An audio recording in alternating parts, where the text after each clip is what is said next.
अभी सुबह सुबह का टाइम है ना, इसलिए बादल एकदम नीचे ऐसे आ रखे हैं। एक छोटी सी वाटर बॉडी जो कि बहुत ज़्यादा फैसिनेटिंग लग रही है।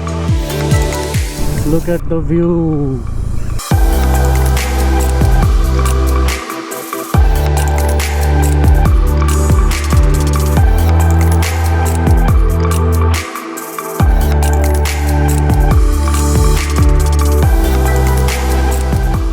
So good morning everyone. We are starting exactly at 7:57 AM और time to leave our hotel, Param Hotel and Restaurant. Let's go. तो अभी अपना टारगेट ये है कि ये जो रास्ता है वाई तक, ऐसे थोड़े से जो कर्व्स हैं, हेयर पिन बैंड्स हैं हिली एरियाज़ के, इनको थोड़ा सा जल्दी कवर किया जाए। तो आधा घंटा मैं लेट हूँ, बट स्टिल ठीक है, मतलब इतना ज़्यादा टाइम नहीं हुआ है कि हमें इस रूट पे बहुत ट्रैफिक देखने को मिलेगा।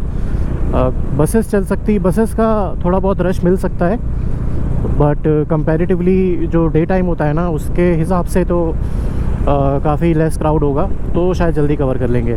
और एक बार नीचे हाईवे पहुंच गए तब तो कोई दिक्कत है नहीं। बाकी सुबह सुबह ठंडा ठंडा मौसम, बीच बीच में ऐसे जो पैचेस हैं ना यहाँ पे, ये बहुत ज़्यादा गंदे हैं इस रूट पे।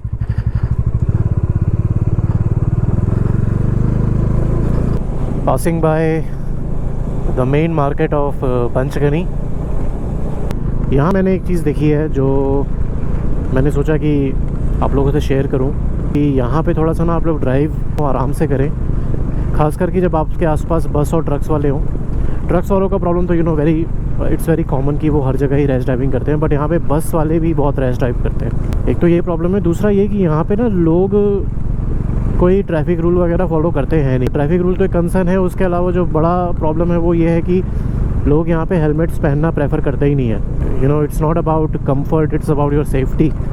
मतलब हेलमेट से सिर्फ आप अपना चालान तो बचा ही सकते हो, और चालान वाली बात भी नहीं है। मेन इशू है कि आपकी सेफ्टी बिल्कुल ज़ीरो हो जाती है हेलमेट के बिना। और आप जब अपनी पूरी फैमिली लेके चलते हो मोटरसाइकिल में, तब तो बिना हेलमेट के आप खुद के साथ साथ उनको भी डेंजर में डाल रहे हो। तो मेरे लेफ़्ट हैंड साइड में अगर आप लोगों को दिख रहा होगा, कमाल का व्यू है। ये एरिया परसानी घाट कहलाता है, और अभी सुबह सुबह का टाइम है ना, इसलिए बादल एकदम नीचे ऐसे आ रखे हैं। ये बहुत ही ज़्यादा अमेजिंग लग रहा है देखने में।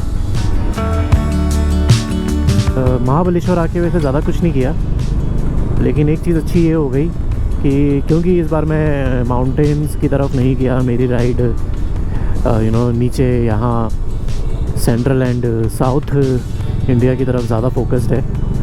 तो पहाड़ जैसी चीज़ें पहाड़ी रास्ते मिस कर रहा था जब से घर से चला था, लेकिन यहाँ महाबलेश्वर की राइड में अब आप रास्ते देख ही रहे हो, इन रास्तों ने ना मेरी वो इच्छा पूरी कर दी। तो जो गाड़ी पहाड़ी रास्तों में चलाने का मन था मेरा, ठंडे रास्तों में, वो इच्छा भी यहाँ पे आके पूरी हो गई।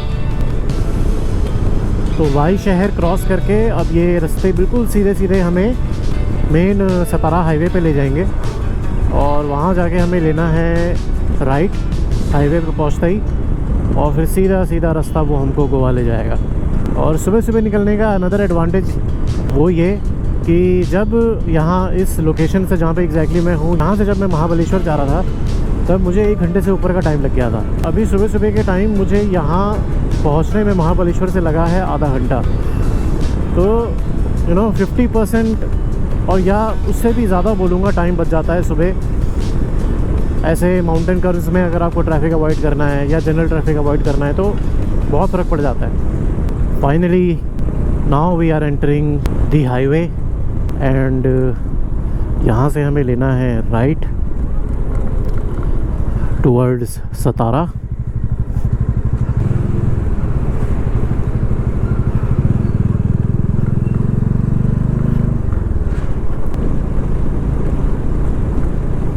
बहुत टाइम बचा लिया यार, बहुत टाइम बचा लिया सीरियसली। 40 मिनट में मैं मेन नेशनल हाईवे पे पहुंच गया हूँ। इससे बढ़िया क्या हो सकता है। अब बस अपने को सीधे सीधे चलना है, लेकिन पहले लेंगे ब्रेकफास्ट के लिए break.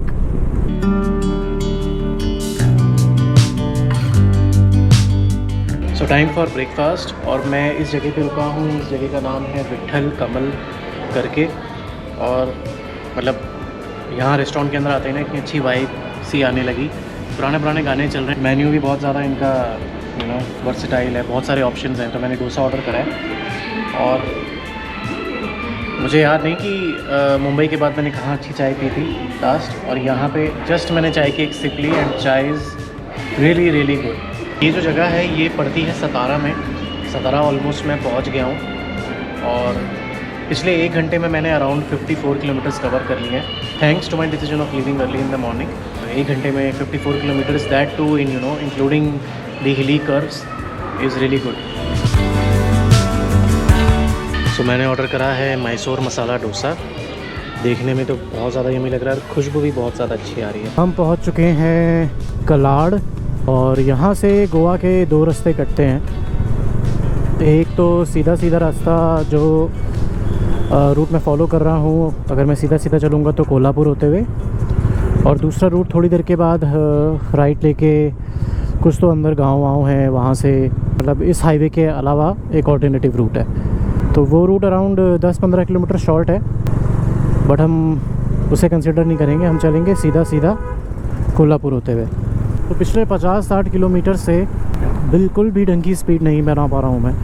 Know why? Because of these divergence. ये जो डाइवर्जन्स आप देख रहे हो, पिछले 50-60 किलोमीटर से सिर्फ यही मिल रहे हैं। डाइवर्जन्स का नाटक, ऊपर से ट्रक्स का नाटक। एवरेज स्पीड मुश्किल से बन पा रही होगी 35-40 की। अब ऐसा ही हाल कब तक रहेगा ये नहीं मालूम, बट हाँ ऐसे ही अगर चलता रहा तब तो अपने को पहुँचते शाम हो जाएगी। Taking my second break which is actually a very small halt. और यहाँ पे ये जो वड़ा पाव है, ये मेरा दूसरा वड़ा पाव है, एकदम फ्रेश बना हुआ। इतना यमी लगा कि I couldn't control my self but ordering again. और साथ में चाय। बस 10 मिनट का ब्रेक, देन आगे बढ़ेंगे। इस जगह का नाम है रेस्टो चाहा।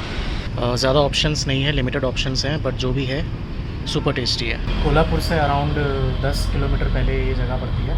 भैया जगह का नाम क्या है ये? हाँ, सांगली फाटा करके कुछ है। तो यहाँ से 30-40 किलोमीटर के बाद कोंकण रीजन शुरू हो जाएगा। और वेदर में काफ़ी ज़्यादा डिफरेंस आ गया है लगभग। आई थिंक 10 डिग्री का फ़र्क तो आया होगा। गर्मी है यहाँ पे अच्छी खासी।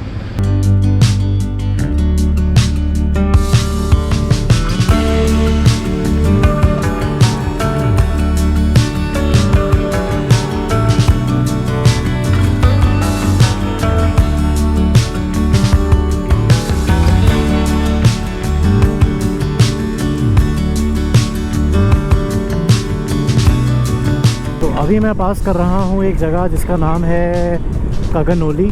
और यहाँ पे मैं क्या नोट कर रहा हूँ, लगभग मतलब कोल्हापुर से अराउंड 20-30 किलोमीटर आगे हूँगा मैं।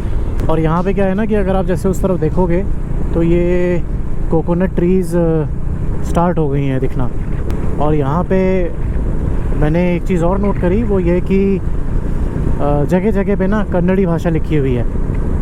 तो वो कोंकण रीजन का एक इफ़ेक्ट है।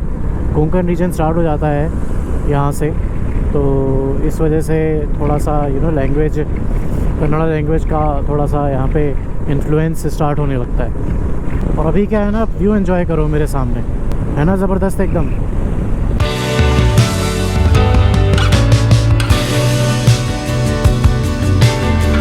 तो अभी आप जैसे देखोगे यहाँ पे जो बसेस चलती हैं उनमें भी कर्नाटका का नंबर है KA23। तो निप्पानी करके एक जगह है जो जस्ट क्रॉस हुई है, और स्लाइड सा इम्प्रूवमेंट देखने को मिल रहा है हाईवेज़ में, मतलब रोड कंडीशंस में। सुबह जब मैंने ब्रेकफास्ट के लिए ब्रेक लिया था ना, उसके बाद से लेके अब तक मतलब देखो ना आप कितना टाइम हो गया है, कितने सारे किलोमीटर्स कवर हो चुके हैं। बट क्या है कि मुझे 4 वे तो कहीं मिला नहीं, नॉन स्टॉप कंस्ट्रक्शंस मिली है हाईवे पे, अभी भी चल रही है जैसे कि आप देख सकते हो लेफ़्ट साइड में। और दुनिया भर के ब्रेकर्स, डाइवर्जन्स, ट्रक्स, तो यही कंटिन्यूसली चलता रहेगा। अब तो ऑलमोस्ट हाईवे छोड़ने का टाइम भी आ गया है। थोड़ी देर के बाद मैं हाईवे से डिस्कनेक्ट हो जाऊंगा। तो ऐसा कोई ख़ास एक्सपीरियंस नहीं है यहाँ हाईवे पे राइड करने का। It's time that we should leave this pathetic highway.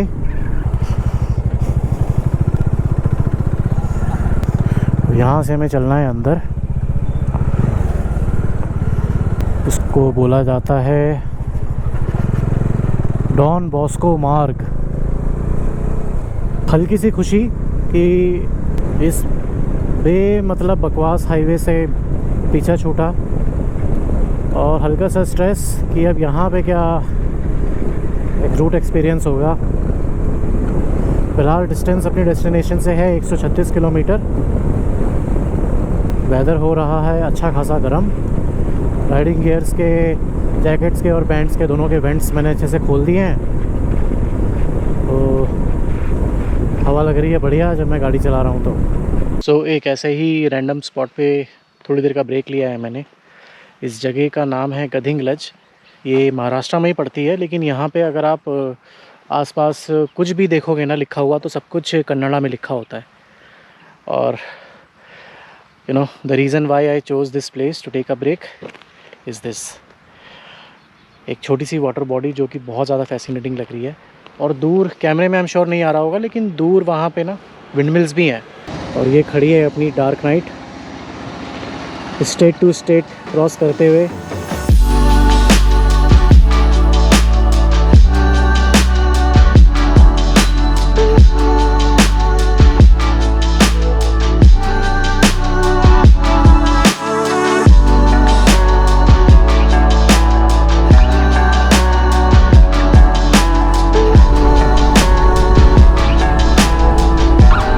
You know what I mean, highways की इतनी तारीफ़ की जाती है कि वहाँ पे इतनी फैसिलिटीज़ होती हैं, ये होता है वो होता है, बट जब से मैंने ये रूट लिया है गांव वाला, जहाँ से मुझे मैप ने डी रूट किया, हाईवे छोड़ने के लिए बोला, तब से मैं इतना रिलैक्स फील कर रहा हूँ ना। मैं हाईवे पे गाड़ी चला चला के पिछले कुछ घंटों से इतना इरिटेट हो गया था, because of the trucks, because of the diversion and you know breakers. But यहाँ पे गाँव के अंदर आई नो सड़कें छोटी हैं, बीच में डिवाइडर नहीं है, लेकिन जो रोड कंडीशंस हैं वो इतनी अच्छी है, plus views and I don't know why, मतलब यहाँ पे ना ड्राइव करके मतलब मुझे इतना पीसफुल सा लग रहा है, and at the same time मैं यहाँ पे एक अच्छी एवरेज स्पीड मेंटेन कर पा रहा हूँ। देखो यार, मतलब यू नो क्या रास्ते हैं, मज़ेदार एकदम। So time for a lunch break. अभी मेरी इस लोकेशन से गोवा एग्जैक्टली है 100 किलोमीटर, एग्जैक्टली 100 किलोमीटर, और मैं यहाँ रुका हूँ इस होटल में। इसका नाम है होटल बिग बॉस। बेसिक दाल, जीरा राइस, और एक तो ये यहाँ की एक लोकल ड्रिंक है, इसको बोला जाता है सोल कड़ी, तो ये बहुत ज़्यादा यमी है। चलो जी, time to leave hotel big boss and move towards our destination, which is just 100 kilometers away। पिछले लगभग 10 मिनट से कुछ इस तरह का हाल है सड़कों का। ये मेन नेशनल हाईवे है, मतलब अब आप देख लो कि Goa being one of the major tourist attraction does not even have a good highway connectivity. तो लगभग 25 किलोमीटर के ख़राब पैच के बाद अब ऑलमोस्ट पिछले 10 किलोमीटर जो हैं वो थोड़े से स्मूथ निकले हैं। अब देखना है कि ये रास्ते आगे कहाँ तक इतने सही रहते हैं। अराउंड 65 किलोमीटर्स का डिस्टेंस रह गया है। टाइम हो रहा है शाम के 5:08। 6:45 तक, तो 6:45 से 7 बजे तक मैं एक टाइम फ्रेम लेके चल रहा हूँ कि शायद इतने बजे तक मैं अपनी डेस्टिनेशन में आज पहुँच जाऊँ। और अभी हम गुज़र रहे हैं अंबोली घाट से। तो गोवा में जाके समुद्र देखने से पहले अंबोली में थोड़ा सा हिल्स का मज़ा। I assume this is the main spot. ये अंबोली वाटरफॉल है भैया? अच्छा, तो ये जो ऊपर वाटरफॉल दिख रहा है आप लोगों को, this is Amboli waterfall. Amboli धबधबा भी बोलते हैं इसको। तो ऊपर जाने का ऐसे मेरा कोई प्लान है नहीं, क्योंकि भीड़ है थोड़ी और कोई मतलब नहीं बनता ऊपर जाके यू नो टाइम लगाने का। इतना कुछ स्पेशल तो नहीं लग रहा मुझे ऑनेस्टली। इधर से प्रॉपर जो घाट का व्यू है वो आता है, पूरी वैली दिखती है। हाँ भाई, लाइन से यहाँ बंदर बैठे हुए हैं। सावंतवाड़ी करके ये एक लोकेशन है जहाँ से मैं पास हो रहा हूँ। बढ़िया मज़ा आ रहा है नज़ारे देख के। I don't know, I may be wrong, but पता नहीं अंदर से फीलिंग आ रही है कि मैं गोवा तो एंटर कर चुका हूँ। Around 43 kilometres left to my destination. और ऐसी फीलिंग मुझे इसलिए आ रही है क्योंकि जिस तरह के लैंडस्केप, जिस तरह के व्यूज़ मेरे सामने हैं, प्रॉपर यू नो गोवा वाली वाइब्स। एंड सेकंड, पीछे एक चेक पॉइंट था जहाँ पे चेकिंग चल रही थी प्रॉपरली। मुझे नहीं रोका क्योंकि मैं बाइक पे था, लेकिन 4 व्हीलर्स की चेकिंग हो रही थी वहाँ पे।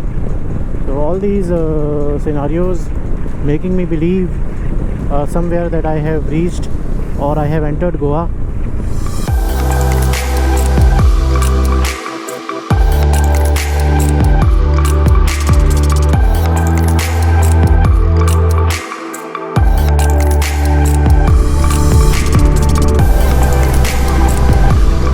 Look at the view. So finally we are going to reach our location. So मेरी प्रेफर्ड लोकेशन थी आरंबोल बीच। वहाँ तो मैं ऑलमोस्ट पहुँच गया हूँ। बस यहाँ से 700 मीटर दिखा रहा है। ये जो मार्केट है यहीं पे आसपास कहीं अपना स्टे का जुगाड़ देखना है। This is the market of Arambol beach.